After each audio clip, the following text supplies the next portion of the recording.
Welcome to the Ugly Truth. Jamie and Stephanie recapping Top Chef Season 21. Shing! Swing! Swing! Let me just say, first and foremost, this is the least impressed I've been with chefs in a very long time. I know. I keep waiting for someone to snap out of it. Well, to be fair, they all have very high, like their resumes are amazing. They always are. Yeah, two of them worked at the French Laundry. Yeah, I mean, they've all worked for very, very, very prestigious restaurants. So that should mean something. But in the Top Chef world, and it was funny because I think Tom said this in the beginning, it doesn't matter. It really doesn't because competitive cooking is much different than... You have to be very fast, quick. Really fast. You have to have ideas.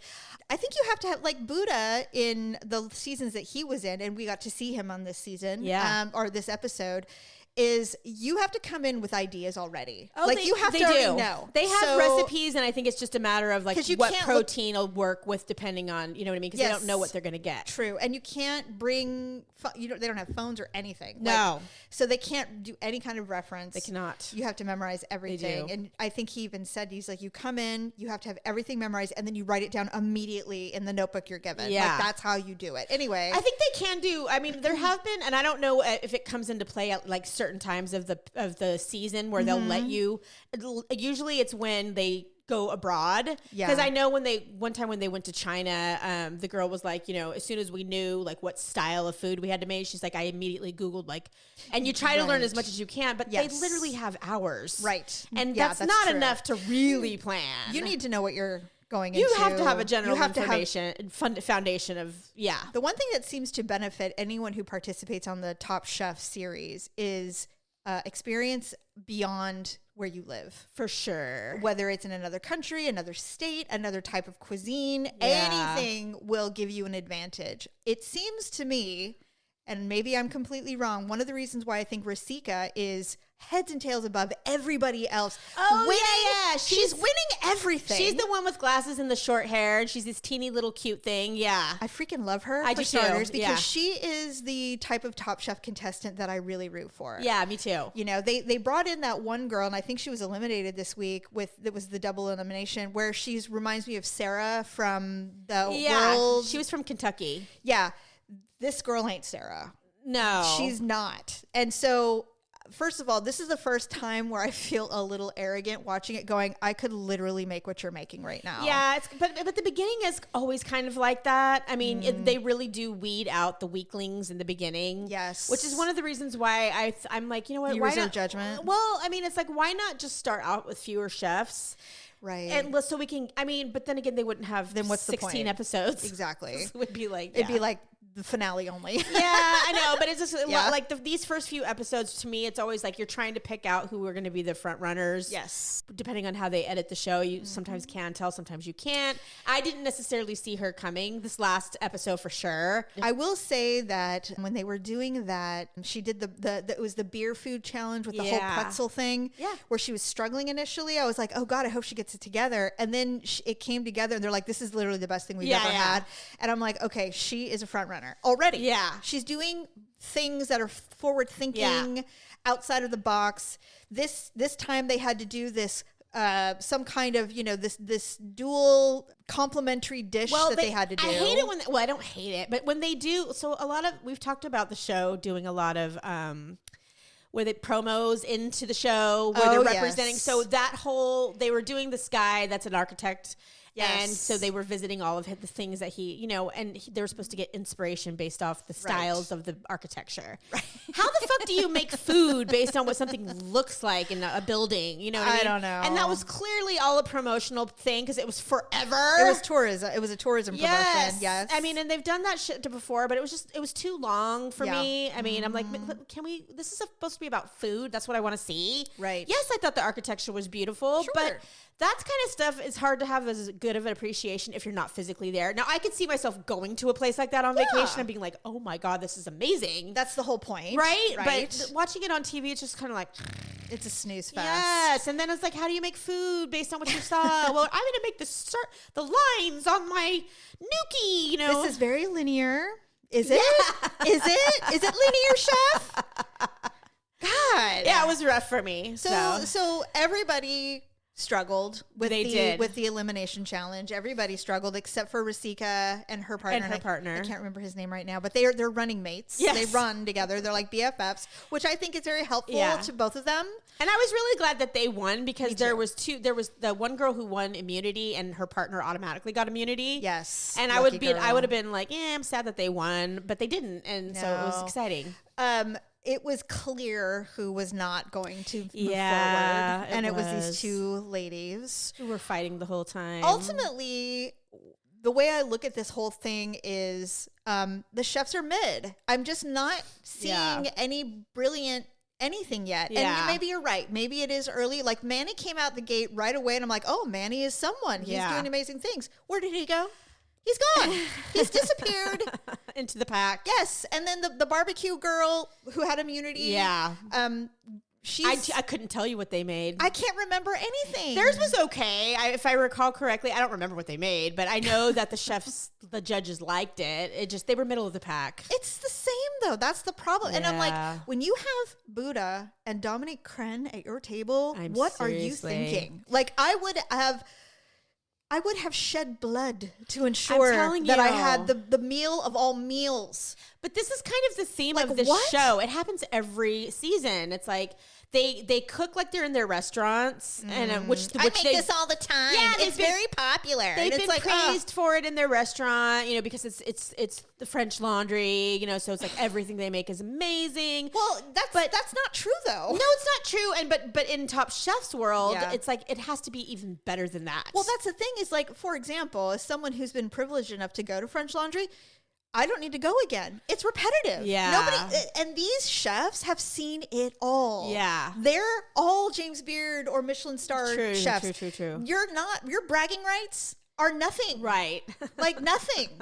So it's like, you better really fucking bring it. And if you've been to... And I know I'm being harsh. I could never do it. This is what Tom and they have these discussions all the time. All the time. Yeah. And I'm telling you, like you said... They're aware of how hard it is. For sure.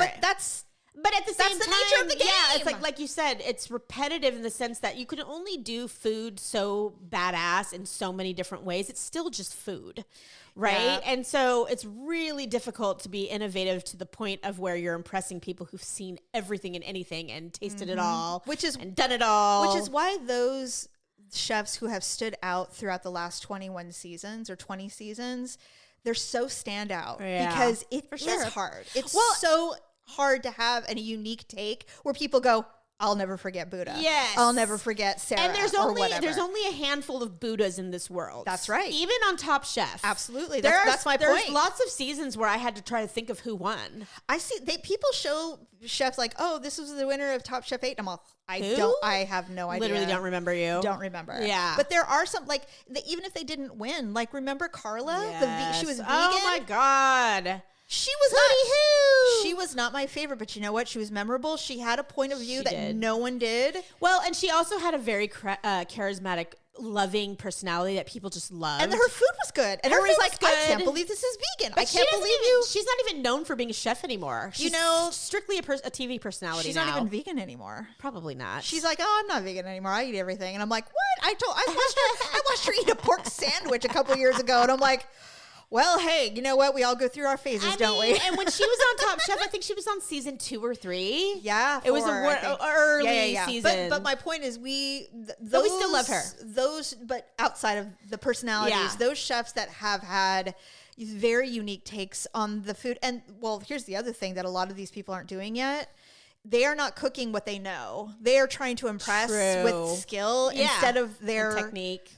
The reason that the barbecue woman, and I think her name's Tiffany, I can't remember, the reason that she keeps winning along with Rasiki is that they are cooking their food. When they win, that's why they... And that's what they always say on Top Chef. Cook your food. Cook what you know. Do what you do. Quit trying to do all these things that you've never done before. Yeah, I mean, how many times has Tom this season said, I feel like this is year 1 of culinary school. Right. Like, what is this? The people that just got kicked off, that's what he said. Yeah, six pieces of cucumber she make agua chile. What are we doing? And shrimp.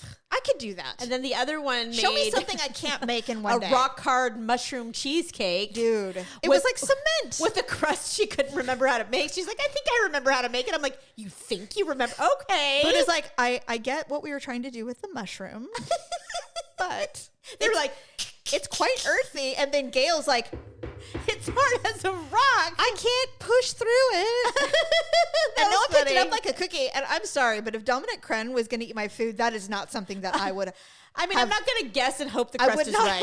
I would not be attempting something I think I remember how to make. No. Oh my God. Especially on a double elimination. God, I'm like, you have twice the chance of going home. I'm like, are you guys just self-sabotaging at this point? I don't know what she was feels thinking. like. Yeah, you know? those two were not paired well. No. And that doesn't always happen. But the truth of the matter is in life, you're often paired or forced to be with people that you would never know. And the kitchens are full of them. Trust. Oh, my God. Now, I will be honest with you. I have not watched their Last Chance Kitchen. I did. Okay. Well, spoil it for me. Okay. I would love to know. Which one went home? The white chick. I think her name is also Sarah, but let me. No, it's not Sarah. It's like. Laura. Yeah. Is that her name? So it was the Asian girl and the white girl went home. Wait, Laura is Hispanic. I'm sorry. And so. Kalina? No. Amanda. Yeah. Okay. She went home, and the Asian girl and the guy that has never been on the show yet is still there. Okay. So I don't know how that's gonna work out because now there's two of them in Last Chance. Sue. Yeah, that guy. So well, one of the complaints that a lot of people are having online anyway about this guy, Sue, is that it's clear that Tom is pushing him through. Oh, for sure. But I don't know because so far the people that are going home really aren't cooking better than him. No, you're right. But I almost feel like they kept him purposefully knowing that he would probably dominate everybody who came through the Last Chance Kitchen. He only has to beat one or two more people. Well, it was a total of 4, and I thought he said 5. Yeah. It could have been 5, but before this week's episode, Tom's like 4 more to go. Okay. So you're right. It probably was 5. So, and now it's down to 4, and now it's down to 3. Okay, so he has to beat 3 more people.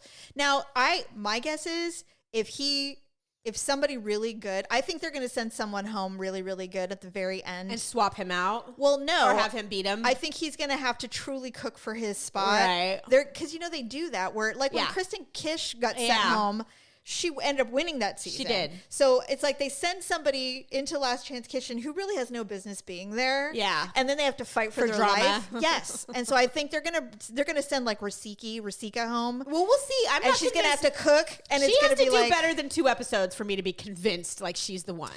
I'm just saying she's the front runner for me currently. She is the front runner for me. I still think Manny has a chance of continuing his journey. Some people, like, they really have to shake off the jitters the first few episodes. You're correct. I would agree with you. And then they get more comfortable and they're like, okay, wait, I can do this. Or they have an epiphany or something. Yes. I think that Charlie is just so lucky. Is he the older guy that's got the disease? No. Is he the one that was paired up with the girl with the This guy is Charlie.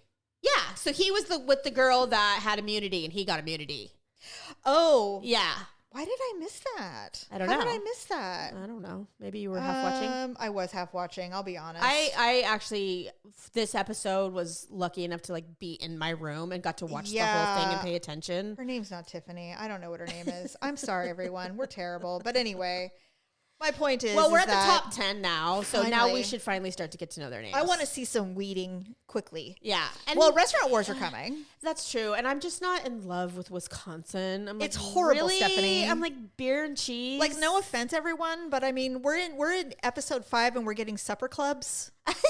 Like, what are we doing? Yeah. Like, I know basically what I had read is that whoever pays tourism wise to send you there is how and why they decide. They choose. So it's probably the sweeter the package. Yeah, so Wisconsin threw a ton of tourism money at them, and so they're highlighting. I'm like, listen, I mean, you can put lipstick on a pig all day long. I'm serious. It's still Wisconsin. I will say this. I'm not saying I wouldn't go there, but I wouldn't go there. I would drive through it on a road trip. If I had a layover, I might stop and have. Honestly, cheese. I mean, when they were going to the architecture places and they were doing the drone shots, it was gorgeous. There's some. First of all, this country is beautiful. You're right. Every state, except for maybe Texas, has a lot of lovely things. I'm just kidding. Texas has. You've been there. I've been there many times. It's fine. The city. There's a lot of things about Texas that I could probably spend an evening in Dallas.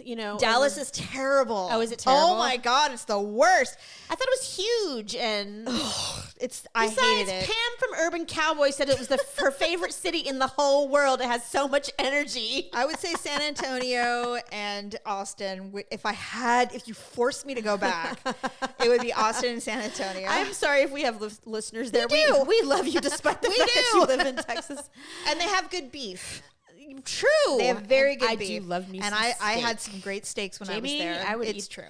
A tomahawk ribeye calling my name. I haven't had their barbecue, which I definitely want to go back and try. I've they have heard, good barbecue. Yeah, so barbecue is like Kansas City. I can't do Wisconsin though. I'm trying so hard to understand and embrace. It's just boring to me, but there's just nothing. I'm sure it's a lovely state and it's beautiful and all of those things. But for a show that's a competition cooking show, I'm struggling. Well, we have another show. We have another episode coming up. We'll see if Kristen decides to be a leader or she's still going to sit around and act like one of the chefs. God, I'm over it. I'm over it. Stop with she's killing it. She's not killing it. She's not killing it, you guys. And this isn't about me missing Padma. This has nothing to do with Padma. She's dry toast. I've had it. I'm sorry, Kristen. You're a saltine, Kristen. Listen, you're gorgeous. You're smart. You're talented. All the things. You're too fucking thin, though. You're really thin, and you're really fucking boring. Yeah. Sorry. We're sorry. We hope you get better, though, because we're all about girl power. I really, really want her to succeed. I want her to, I don't know, maybe she needs to start taking drugs. Yeah, maybe she's too clean. Yeah, maybe she needs to have a shot of tequila. She's a vegetarian. No, she couldn't be. No way. How could she ever be on the show? Yeah, you can't. I don't think you can be a vegetarian to be a judge. How? It'd be impossible. I mean, I've seen Padma avoid foods. Yeah. Like when they had like they had a hamburger or a beef thing, she didn't eat anything. She didn't even take a bite? No. Yeah. And I know she eats everything. But she says every year that they film Top Chef, she gains like 10 pounds. She's she's well, not. They just sit around and she drinks a lot of champagne. Well, they eat. She does. I haven't seen Kristen drink shit. I think filming in and of itself is exhausting, long work. My gosh. It's nothing like what you think it is going to be. No, it's exhausting and it's long. It's like 12-hour days. Yes, so they probably are doing a lot of sitting around. While they're. Imagine. I think everybody's sitting around all the time. Yeah, for sure. Anyway, well, we wish the best of luck to all the remaining chefs. We wish luck to ourselves that it's going to get more exciting here very soon. I don't want to be this harsh, you guys. I know, because this is literally my favorite show ever. This is literally your favorite show. Favorite show. I look forward to it every year. Mm-hmm. It seemed like it took forever to get to this season. And here we are. And I'm like, and it was funny and then we'll close the show. But last week I told Daryl, I said, God, I just feel like all the chefs are so mid this year. And then the preview for next week, Gail goes, everything's just so mid. I went, did you hear what she said? Great minds think alike. So we're not completely off base. No, we're not. I mean, I knew this was going to be a rough season because whenever they make major changes to production, it's always hard. It is true. So. I do like some of the changes they're making. I do too. But I am looking forward to Restaurant Wars, which I think is probably the next episode because they're doing Supper Club. Oh, yeah, so could be. I think they're taking over. Well, if there's only 10 left, then it would be 5 and 5. Yep. That makes sense. Yes. So this is going to really separate the men from the boys. I hope they do kind of like what they've women done from the gals. Yeah, the last couple years. They've made Restaurant Wars better. Yeah. They don't need to do all the front of the house shit and the making the tables and setting up the decor and Seriously, all that. No more of that. Yeah, it's a waste of time. Just the food, please. Yeah. So if that is true, this will be I think this will be a turn point for us. I hope so. And I really think there's like 4 people they Last can get thing, rid of have you right noticed now. they have brought Tom more to the forefront? They have to, yes. Because of Padma. Yes. I think they had to do that. Well, and you think they were having issues? Well, I think because Tom is an anchor of the show. Yes. But Padma carried the show, so he really didn't have to be like a big talker or be up front and center all the time. But Kristen that's not her personality. But he has to do it now because people want to see something familiar, and the reason why they started the show. It's like, well, I started the show because I loved Tom and Padma. That's true. And Gail, and now she's gone, so I want to see more of Tom. I will say that I've really enjoyed Gail's blossoming this season. Yeah. I've noticed her more, which I never noticed her before. I've always noticed her. She's just, the problem with Gail is they tried to give her own show. They gave her a top show, and it was terrible. It was awful. It was so awful. I remember. So they're like, okay, that didn't work. It was like 6 episodes. It was really bad. I know, but I do like her. I like her too, but I think she's better as a side. You know, she can't be the main gal. She's an accoutrement. She's the amuse-bouche. She's the amuse-bouche. Yeah. Anyway. All right. Well, thank you very much. We will be back. Was that long enough for you? No, yeah. No, I didn't put the timer on, people. Okay. Thank you, everyone. Bye.